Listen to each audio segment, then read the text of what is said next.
Mount Ararat, which has been the highest mountain in our country for hundreds of years, has found its place in the stories of the peoples living not only in Turkey, but also in Iran and Armenia, with its mysterious stories and majestic scenery. Travelers who set out to discover its secrets and never returned, shepherds who vanished in the mists, and the most ancient and mysterious remnant of religious history believed to rest on the mountain. Although it sounds like local myths after the events of 1959, everything started to go in a completely different direction, because the images captured by a reconnaissance vehicle would turn into a years-long operation to be carried out by the CIA in our country, and a race to be the first to seize the secrets of that ancient ship mentioned in the so-called holy books and myths, Noah's Ark. Welcome to Find the Truth. We are in 1949. A few years have passed since the end of World War II. However, the world is still on edge due to a new threat. While the Cold War America was trying to gather all the intelligence it could about the Soviet Union, spies and reconnaissance planes were swarming the eastern Anatolia region. And these events were what started everything. In 1949, an observation plane flying over the region saw a wreck on the northwest slope of Mount Ararat, covered in snow, too regular and enormous to be natural. This image, which went into the records as the Ararat Anomaly, was archived with high secrecy and was not mentioned to anyone for the following 10 years. Until 1959, cartographer Captain Ilhan Darupinar encountered an extraordinary photograph in 1959 while on a NATO mapping mission. That mysterious object lying in the area indicated by the CIA 10 years earlier was revealing itself in all its nakedness thanks to melted snow. Captain Darupinar, who had examined and categorized hundreds of reconnaissance photographs until then, immediately understood that this shape was not a natural formation, and he emphasized that archaeological investigations should be carried out. An anomaly that looked like a ship at first glance and was larger than a football field stood before them to be solved, and there was only one possibility running through the captain's mind: the lost Ark of the Prophet Noah. Although this anomaly was new for official institutions, it was not for the local people.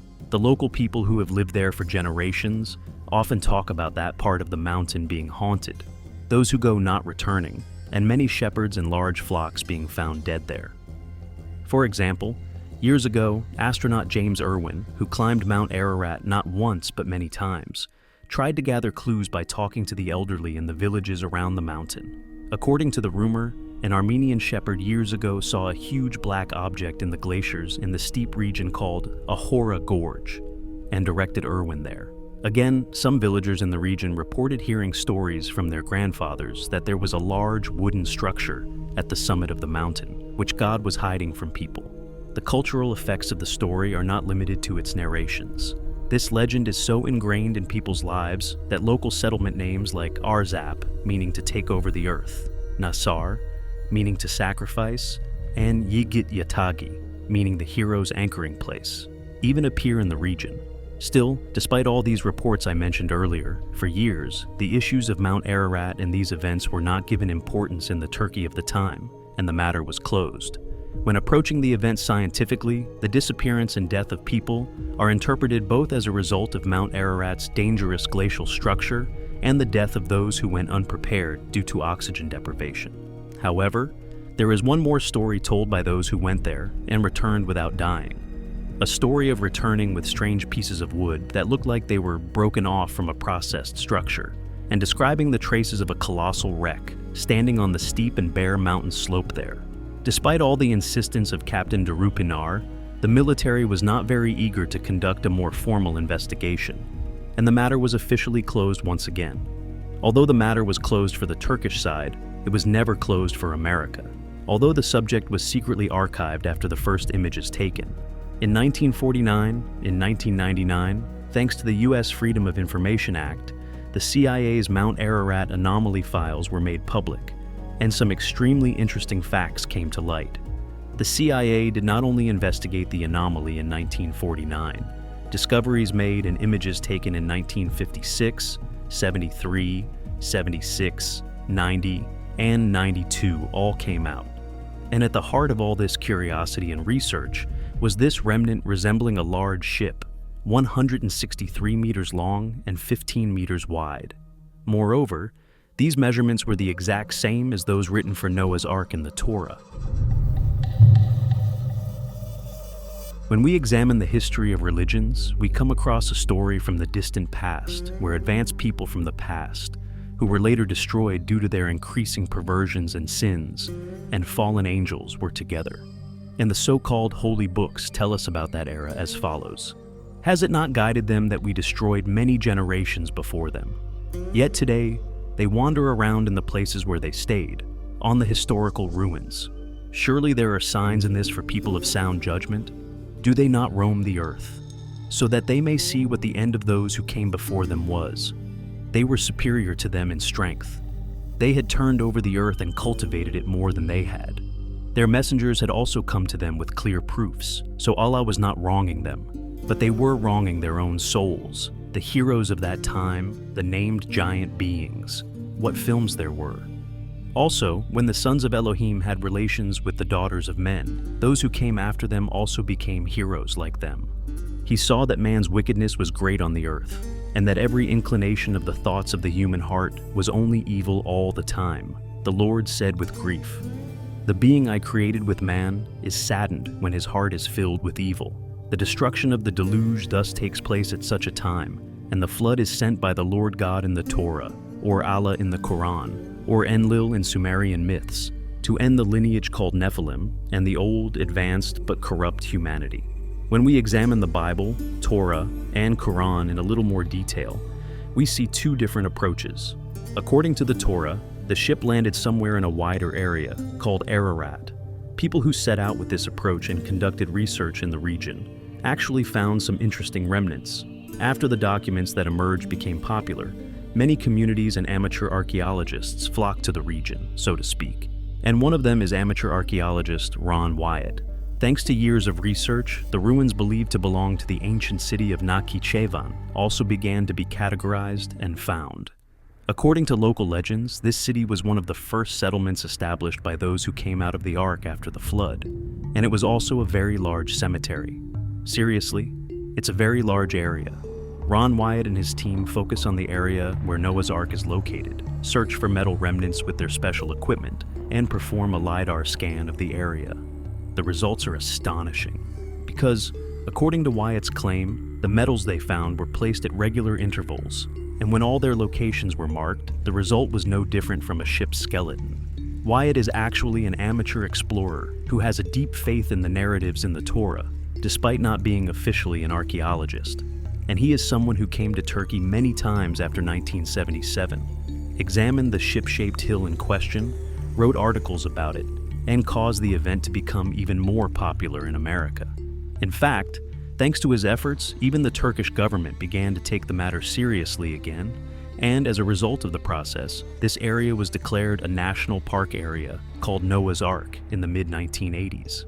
In 1985, Wyatt returned to Turkey for a more equipped research, taking with him names such as David Fassolt, a researcher with maritime experience, and Dr. John Baumgartner, a geophysicist working at Los Alamos National Laboratories.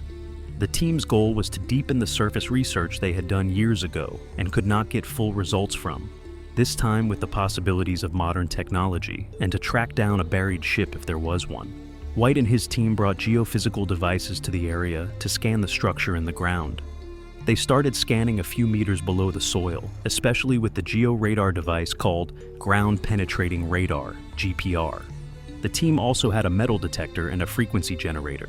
They tried to determine if there were regular metallic objects within the formation by using this set to specific metals, such as iron. The studies quickly began to yield surprising results. Georadar scans indicated that there were structural shapes, repeating at regular intervals, not irregularly, under the hill. The team announced that the natural layers of the slope hid regularly spaced gaps and lines. In addition, when they marked the signals received during the metal searches with GPS and connected the points, the resulting pattern was likened to the rib beams of a ship. White and Fasol commented with great excitement that the lines of metal intensity they detected were the fossilized remains of the ribs forming the outer hull of the ship. Furthermore, the measurements revealed that the length of the structure was 538 feet, which is approximately 164 meters.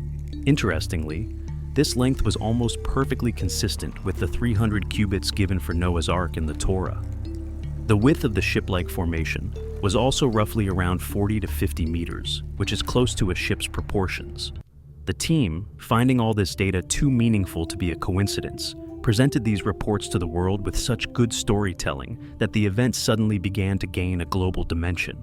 But the discoveries were not limited to underground research. Abnormal findings also began to appear above ground. Wyatt and his team also focused on surface finds in the vicinity. They wanted to see whatever the local people had by visiting the villages in the area. Indeed, strange large stones, known to the local people for years, were found around the village of Uzungili, formerly known as Arzap. There were round holes carved into the tops of these large rock blocks, and their purpose was not clear at first glance. As a result of their research, Wyatt and Fasol suggested that these could be ancient ship anchoring stones, known as drog stones, used in old ships to maintain balance in stormy seas. However, this discovery caused more questions than answers to arise. It was extremely strange to find such stones at a location thousands of meters above sea level, hundreds of kilometers away from the nearest sea.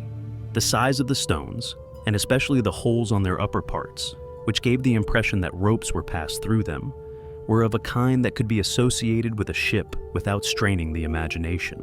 Moreover, when the local people said that they had been seeing these stones for generations but could not make sense of them, the excitement of the ship theorists naturally increased.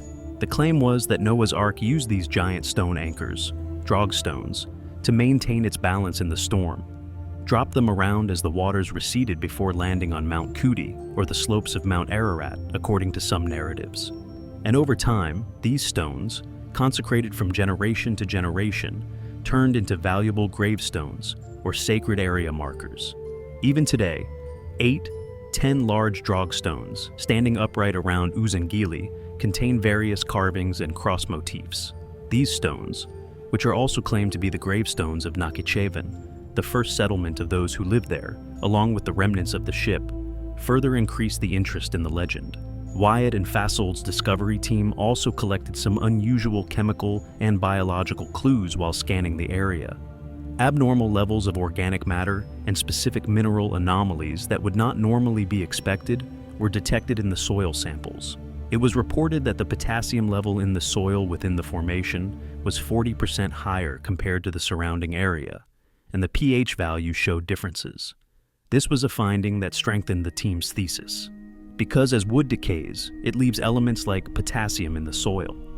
Also, in the geological investigations carried out in the same area, clay-like substances, marine sediments, and even microscopic marine creature fossils were detected in the composition of the soil. According to the analysis conducted by scientists from Istanbul Technical University and Agri University, there were microfossils of marine creatures such as mollusks, seashells, in the samples taken from Durupinar Hill, and the surrounding layers gave an age of 3,500 to 5,000 years. These findings corresponded to the times around 3000 BC, when the Great Flood occurred in various religious texts. The researchers evaluated the presence of traces of marine creatures at such a high altitude on the southern slopes of Mount Ararat as evidence that a truly great flood had occurred here thousands of years ago. And with books being written and documentaries being shot about the subject, suddenly only one thought began to come to the world's mind. Finally, one of the greatest symbolic emblems of the beliefs of billions of people had been found. However, although this claim was presented to the world as if it were true, there was a very important point that the researchers and amateur archaeologists overlooked: in-depth scientific analysis.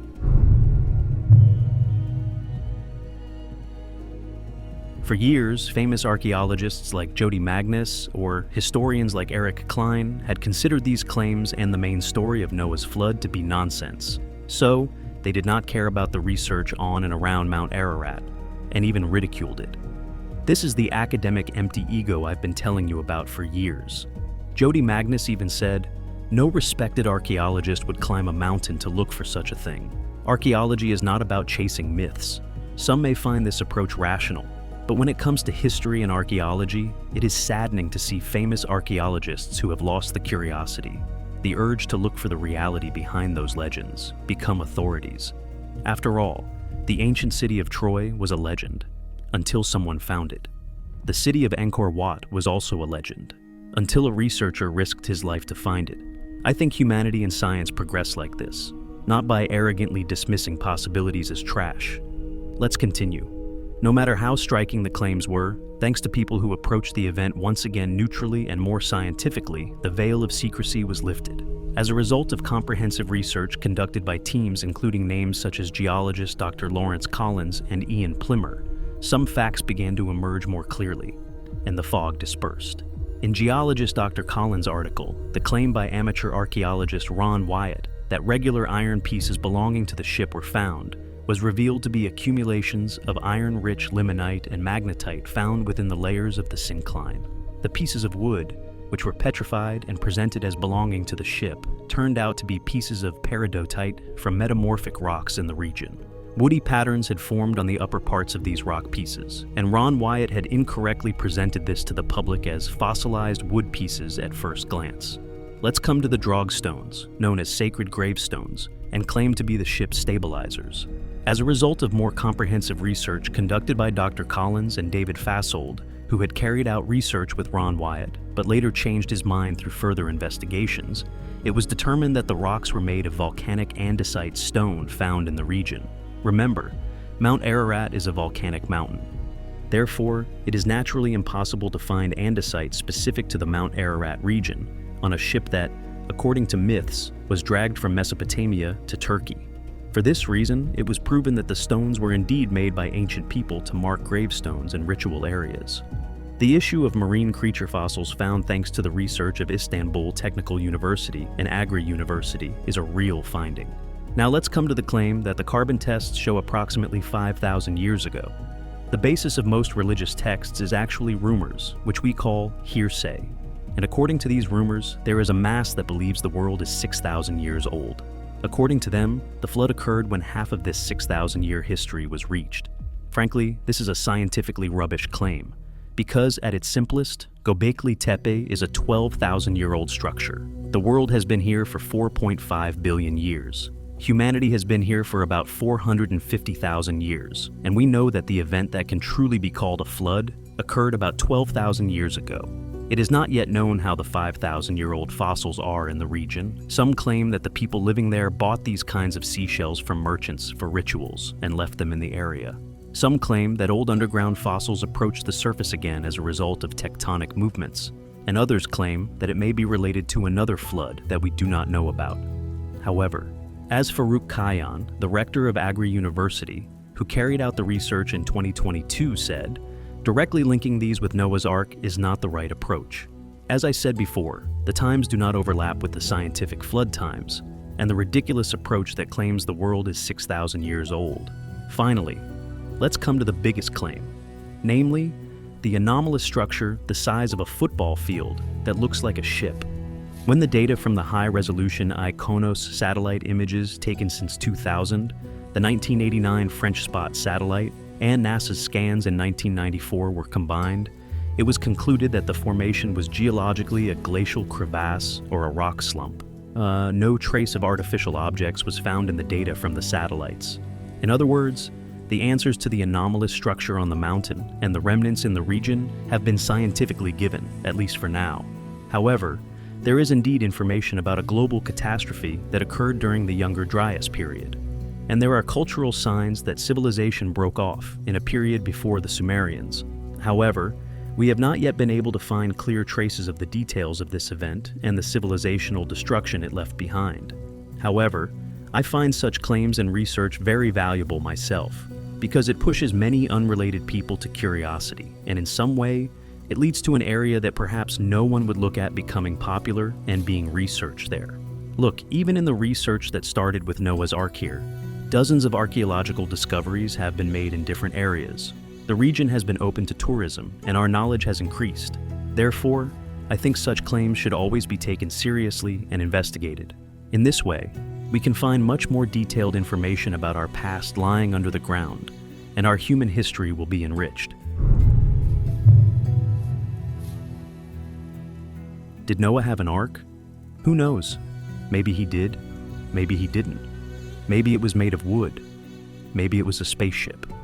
Maybe it was a DNA and seed vault. This discussion will continue for years. After all, it is an enjoyable research topic. But the fact is that our country is in a geography with the potential to change the history of archaeology. And I hope our universities will work to unearth this rich past of our country in the best way possible and shed light on the history of humanity. Thank you all for watching the video. If you like this kind of content, please don't forget to subscribe to the channel, share the videos with those around you, and write your thoughts in the comments section to accompany me on my journey. Take care of yourselves until we see you next week.